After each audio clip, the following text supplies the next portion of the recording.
Assalamualaikum warahmatullahi wabarakatuh. Selamat pagi, salam sejahtera bagi kita semua. Perkenalkan, saya Sri Andayani, salah satu dosen di jurusan Ekonomi Pembangunan Fakultas Ekonomi Universitas Sriwijaya. Perkenankan saya kali ini untuk menjelaskan salah satu mata kuliah yang saya ampu, yaitu mata kuliah pengantar ekonomi mikro dengan metode DIA atau Delivery, Interaction, and Assessment. Video ini dibuat dengan tujuan untuk memenuhi salah satu syarat sertifikasi dosen tahun 2023, yaitu pernyataan diri dosen dengan unjuk kerja Tridharma Perguruan Tinggi atau PDD UKTPT khususnya pada aspek pengajaran. Pertama-tama saya akan menjelaskan informasi umum dan deskripsi mata kuliah pengantar ekonomi mikro. Mata kuliah pengantar ekonomi mikro merupakan mata kuliah wajib semester 1 di jurusan Ekonomi Pembangunan dengan kode mata kuliah EKO 001119. Bobot mata kuliah ini adalah 3 SKS. Mata kuliah pengantar ekonomi mikro merupakan mata kuliah prasyarat untuk mengambil mata kuliah lanjutannya, yaitu mata kuliah teori ekonomi mikro. Adapun tujuan mata kuliah ini adalah untuk mempelajari teori dasar ekonomi mikro, hubungan antara perilaku konsumen dan perilaku produsen, biaya produksi, dan struktur pasar output, serta faktor-faktor produksi.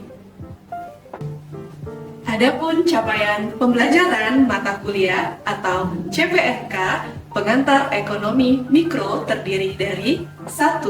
Mahasiswa mampu memahami tentang fenomena permasalahan ekonomi menggunakan teori dasar ekonomi mikro. 2. Mahasiswa mampu menjelaskan dan menganalisis fenomena ekonomi baik menggunakan data hipotesis maupun fakta empiris.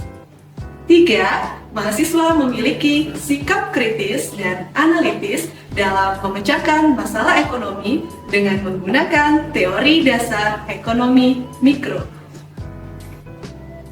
Untuk materi pembelajaran selama 14 kali pertemuan adalah pertama, definisi dan ruang lingkup ilmu ekonomi. Yang kedua, pola kegiatan ekonomi. Yang ketiga, permasalahan pokok dalam ekonomi mikro. Yang keempat, teori permintaan dan penawaran. 5. Teori keseimbangan pasar. 6. Teori elastisitas permintaan dan penawaran.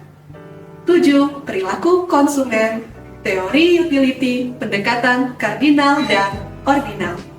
8. Teori produksi, fungsi produksi, faktor produksi, serta kurva isokos maupun isokuan. 9. Teori biaya produksi. Pertemuan ke-10 ada pasar persaingan sempurna. Pertemuan 11 pasar monopoli, 12 pasar persaingan monopolistik, 13 pasar oligopoli, dan materi yang ke-14 adalah kebijakan penentuan harga faktor-faktor produksi. Adapun referensi yang digunakan dalam mata kuliah pengantar ekonomi mikro sebagai penunjang bacaan bagi mahasiswa yang utama adalah pengantar ekonomi mikro penerbit Salemba 4, dan untuk referensi pendukung menggunakan buku Principle of Microeconomics. Buku pendukung lainnya adalah Microeconomics, Theory and Applications, dan referensi pendukung terakhir adalah buku Mikroekonomi, Teori Pengantar dari Sadono Sukirno, penerbit dari Raja Wali Pers. Untuk jumlah pertemuan, sebanyak 16 kali pertemuan yang terdiri dari 14 kali pertemuan tatap muka atau tatap maya, 2 kali ujian tengah semester, dan ujian akhir semester. Untuk beban waktu pembelajaran sebanyak 3 SKS dibagi menjadi 3 kali 50 menit tatap muka terjadwal, 3 kali 60 menit penugasan terstruktur, 3 kali 60 menit belajar mandiri. Untuk metode pembelajaran yang digunakan dalam mata kuliah ini adalah blended learning. Metode pembelajaran campuran yang menggabungkan metode pembelajaran langsung atau sinkronus dan metode pembelajaran mandiri atau tidak langsung yang disebut juga asinkronus. Dalam blended learning ini diharapkan mahasiswa dapat mencapai target pembelajaran yang telah ditetapkan secara maksimal.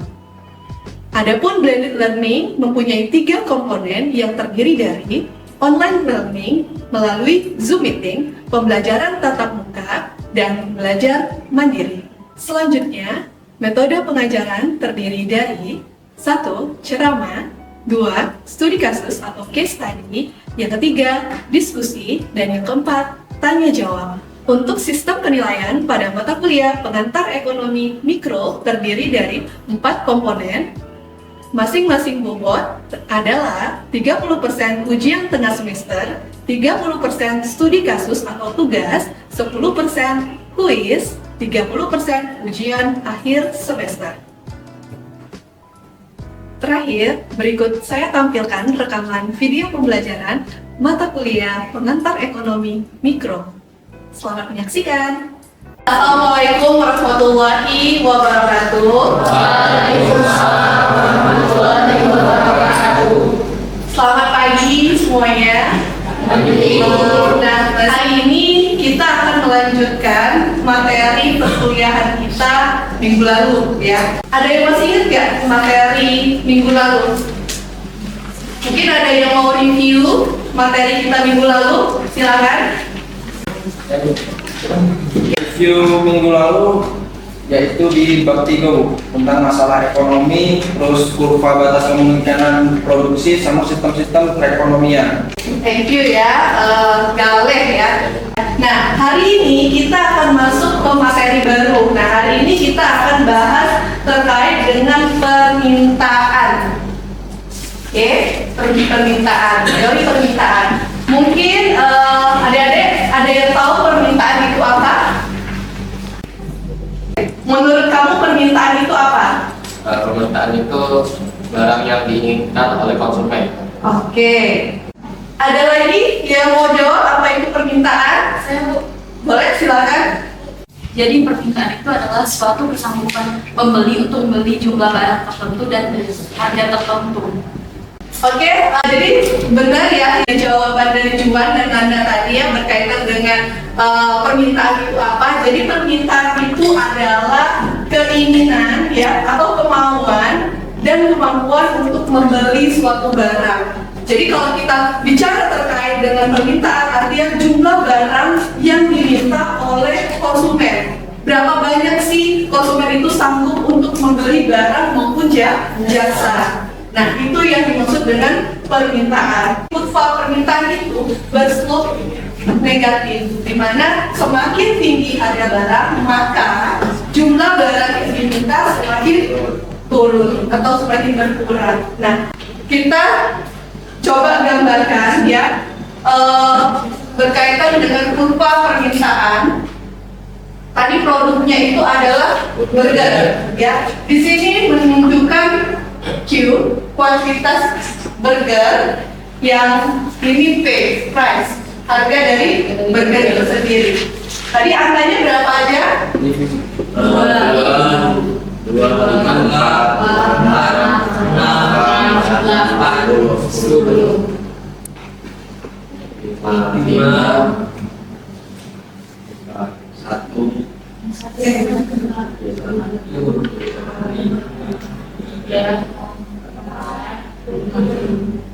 Oke, nah, jadi tadi ya kita kembali lagi ke slide sebelumnya. Nah, ini ketika harganya ya, harganya itu $5, maka permintaannya adalah 2. Berarti kita tarik garis di sini.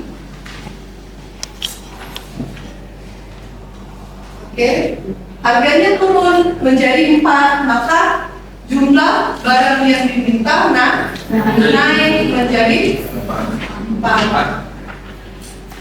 Oke, harganya turun lagi menjadi $3, maka permintaannya naik menjadi 6. Selanjutnya ketika harganya turun menjadi $2, harganya jumlah yang diminta semakin naik jadi 8. Dan ketika harganya mencapai titik terendah yaitu $1, maka jumlah barang atau jumlah burger yang diminta naik menjadi 10. Maka kita bisa tarik garis dari atas ke bawah sehingga kita akan membentuk yang namanya kurva demand atau kurva permintaan. Ini yang disebut dengan slope negatif dari kiri atas ke kanan bawah. Semakin tinggi harga barang maka jumlah barang yang diminta semakin sedikit. Ya, artinya apa? Artinya orang itu yang bersedia untuk membeli harga barang yang lebih tinggi atau lebih mahal itu semakin sedikit, seperti itu. Nah, kebalikannya, ketika harganya itu mengalami penurunan, maka jumlah barang yang diminta oleh konsumen itu semakin banyak. Nah, artinya apa? Kalau menurut hukum permintaan, jumlah barang yang diminta ini berlawanan arah antara harga dan kuantitas yang diminta. Jadi hubungannya negatif ya, slope-nya negatif. Ya, jadi berlawanan arah ketika harganya naik maka kuantitas turun. Ketika harga turun maka kuantitas barang yang diminta itu akan naik, seperti itu. Oke, kita lanjut ya. Apa aja sih faktor-faktor yang mempengaruhi permintaan? Silakan. Yang mempengaruhi dari faktor-faktor permintaan yang pertama itu adalah harga barang itu sendiri, kemudian harga barang-barang lain, kemudian juga selera masyarakat.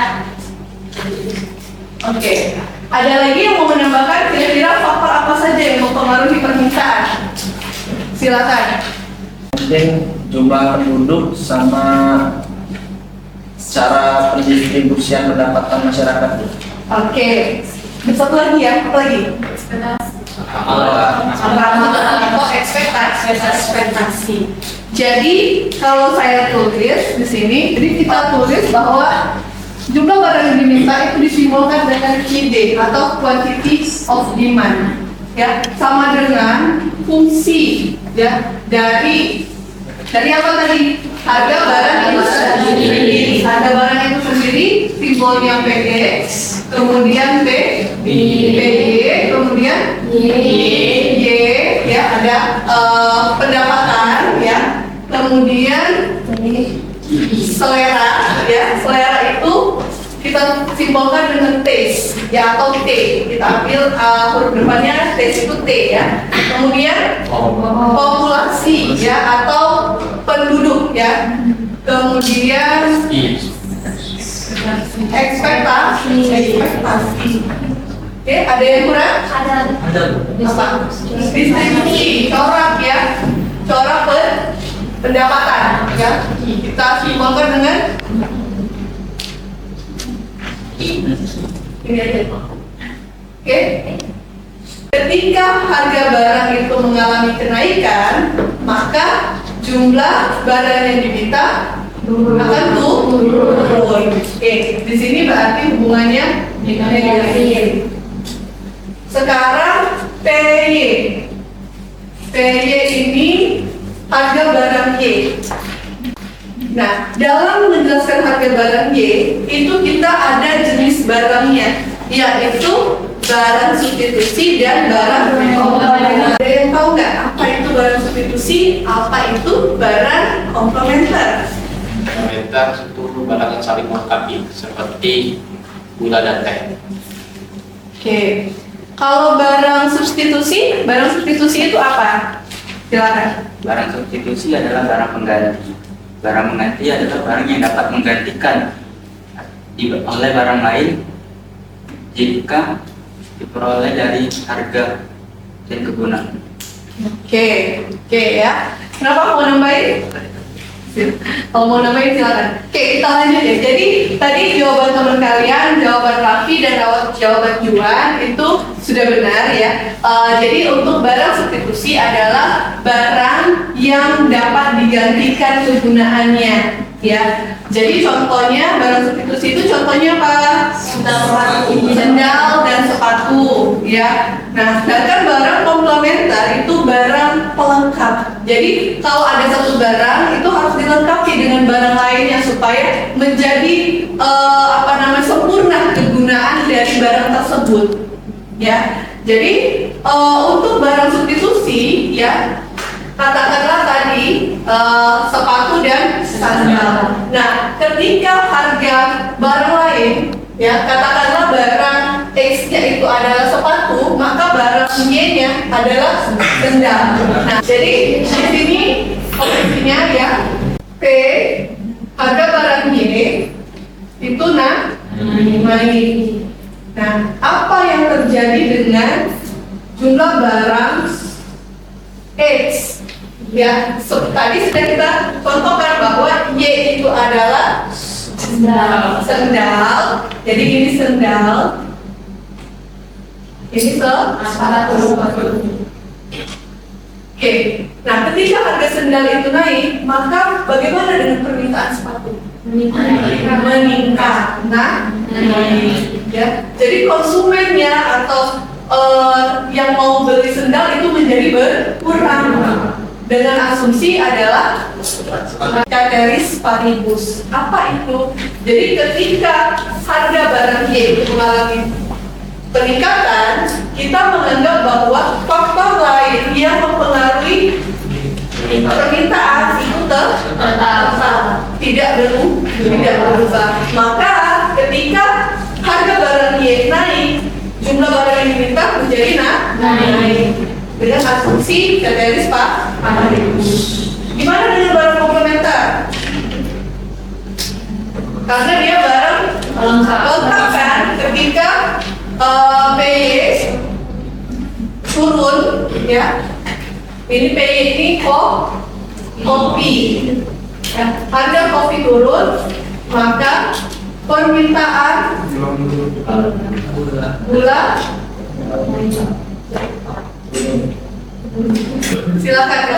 Kalau harga kopi itu turun, Yang turun harga kopi itu turun, permintaan gula itu naik Bu. Soalnya kopi itu kan butuh gula. Kalau kopi itu murah, gula juga dibutuhkan sama orang. Oke, betul ya.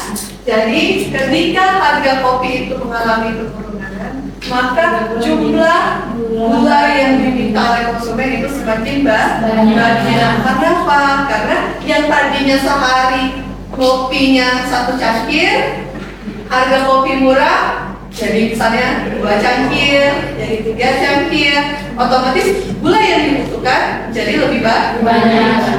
Maka akan naik. Oke, ini untuk harga barang lain. Gimana dengan pendapatan? Untuk pendapatan itu dibagi menjadi satu barang inferior, barang esensial, yang ketiga itu barang normal, barang mewah, yang keempat barang mewah. Oke, saya dari satu-satu. Barang inferior itu barang yang nilainya rendah. Yang contohnya apa? Ubi.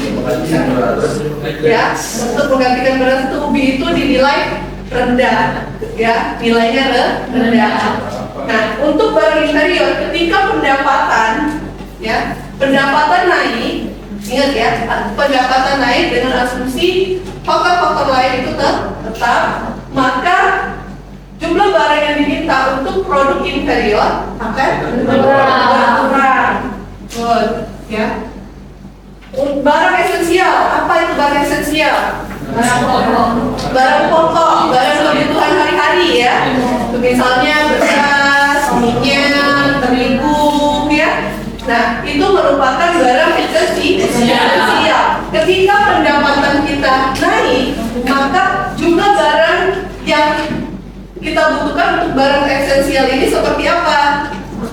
Tetap, ya. Berarti tidak berubah.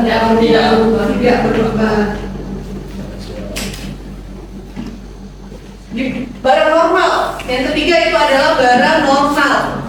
Apa itu barang normal?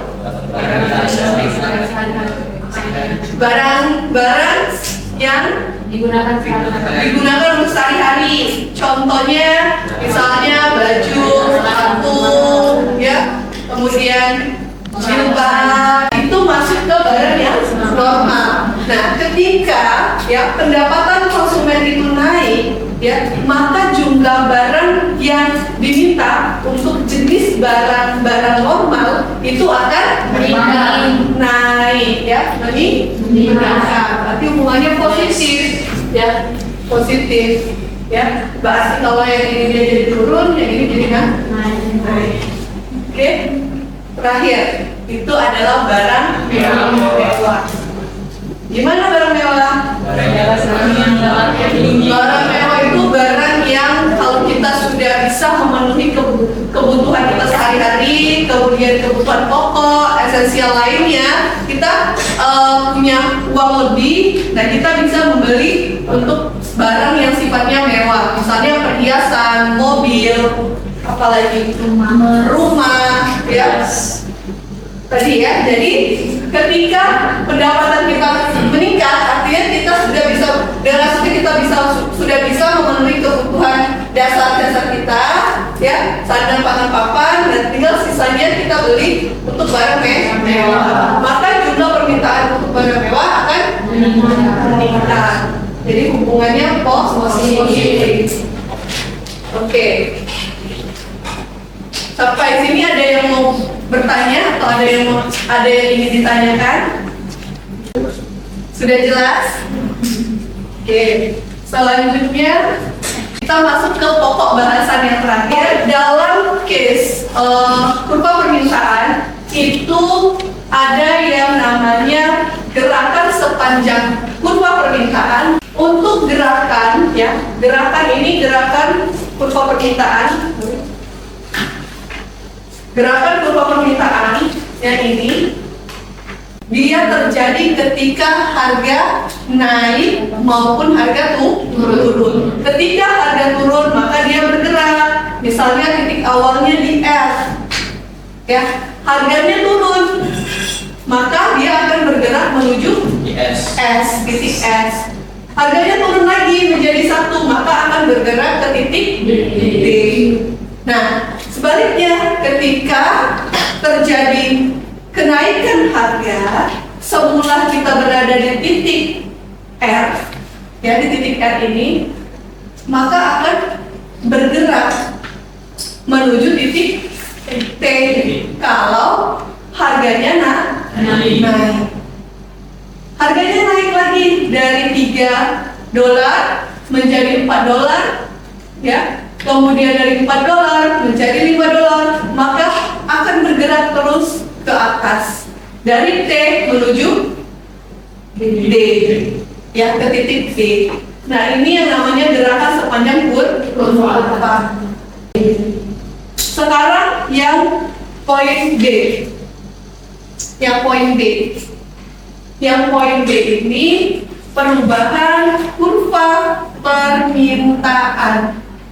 Ya, shifting namanya, istilahnya itu shifting atau bergeser. Pertanyaannya, apa yang membuat kurva permintaan ini bergeser dari kiri ke kanan maupun dari kanan ke kiri? Apa? Rasa masyarakat, terus pendapatan masyarakat, Oke. Faktor-faktor lain seperti cita rasa masyarakat, kemudian pendapatan masyarakat.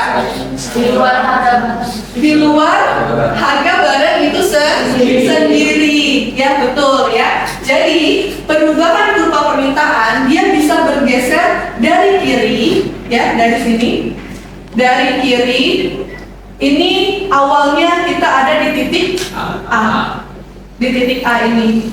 Kemudian misalnya terjadi perubahan pada pendapatan, ya pendapatan kita meningkat. Otomatis kalau harganya tidak berubah, ya artinya kita bisa membeli barang yang lebih banyak, ya. Jadi di sini kita lihat di sini, ya ketika pendapatan meningkat dari titik A, semula titik A, ya, maka akan bergeser ke titik A1, ya, di harga yang sama. Maka jumlah barang yang diminta berarti lebih banyak, ya, pada saat kondisi pendapatan meningkat, ya. Nah ini perubahan kuantitas yang diminta versus perubahan permintaan. Jadi kurva permintaan itu bisa bergeser ke kiri ataupun ke kanan. Disebabkan oleh apa? Tadi kita sudah bahas, disebabkan oleh faktor-faktor selain harga. Ya, berarti ialah pendapatan, kemudian harga barang lain, selera, kemudian apa lagi? Apa? Populasi, ya, corak, ekspektasi, ya. Nah itu yang bisa menggeser kurva permintaan. Jadi untuk materi kita ataupun pokok bahasan hari ini cukup ya sampai sini. Mungkin dari teman-teman atau adik-adik mahasiswa ada yang ingin ditanyakan terkait dengan materi kita hari ini, boleh? Cukup ya. Untuk minggu depan nanti kita akan bahas terkait dengan elastisitas permintaan. Jadi dari tadi yang kalian peroleh dari tugasnya tadi itu akan kita analisis dan akan kita hitung elastisitasnya di pertemuan minggu depan ya. Oke, kalau tidak ada lagi pertanyaan, saya akhiri. Wabillahi taufiq wal hidayah. Wassalamualaikum warahmatullahi wabarakatuh.